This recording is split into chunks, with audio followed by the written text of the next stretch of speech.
হাদিসের মধ্যে বর্ণনায় পাওয়া যায়। সেখানে আল্লাহ তাআলা নবীজি সাল্লাল্লাহু আলাইহি সাল্লামের সাথে সাক্ষাৎ করেন।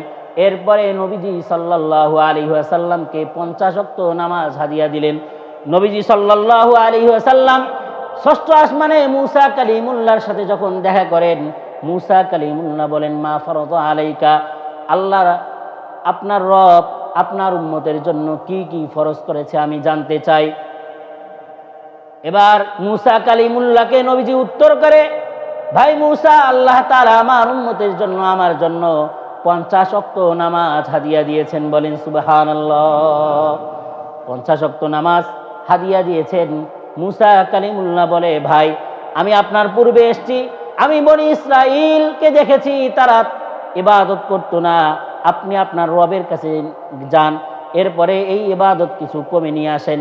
নবীজি সাল্লাল্লাহু আলাইহি ওয়াসাল্লাম আবার রবের কাছে যায়, আল্লাহর কাছে গিয়ে এরকম ভাবে ইবাদত কমতি করে নিয়ে আসে।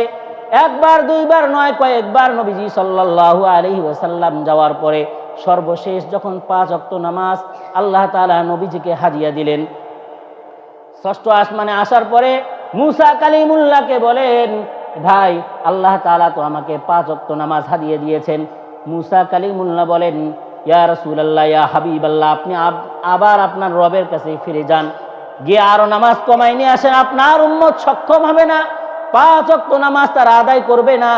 নবীজি সাল্লাল্লাহু আলাইহি ওয়াসাল্লাম এবার বলেন, ইস্তাহইয়াইতু মিন রাব্বি, আমি আমার রবের কাছে এইবার যেতে লজ্জা পাই। বলেন সুবহানাল্লাহ। আল্লাহ তাআলা জানিয়ে দিলেন, ইয়া রাসূলুল্লাহ, ইয়া হাবিবাল্লাহ, আমি আপনাকে 50 ওয়াক্ত নামাজ থেকে 5 ওয়াক্ত নামাজ দিলাম, তোমার কোন উম্মত যদি এই 5 ওয়াক্ত নামাজ সঠিকভাবে পালন করে, আমি আল্লাহ তাআলা 1 ওয়াক্ত নামাজের বদৌলতে 10 গুণ সওয়াব বাড়ায়া দেব। বলেন সুবহানাল্লাহ। আর কোন বান্দা যদি 5 ওয়াক্ত নামাজ জামাতের সাথে সঠিকভাবে আদায় করে, আমি আল্লাহ আপনাকে যেই 50 ওয়াক্ত নামাজ দিয়েছিলাম, 5 ওয়াক্ত নামাজ যদি তোমার উম্মতেরা সঠিকভাবে পালন করে, আমি আল্লাহ তাদেরকে 50 ওয়াক্ত নামাজের সওয়াব দান করব। বলেন সুবহানাল্লাহ।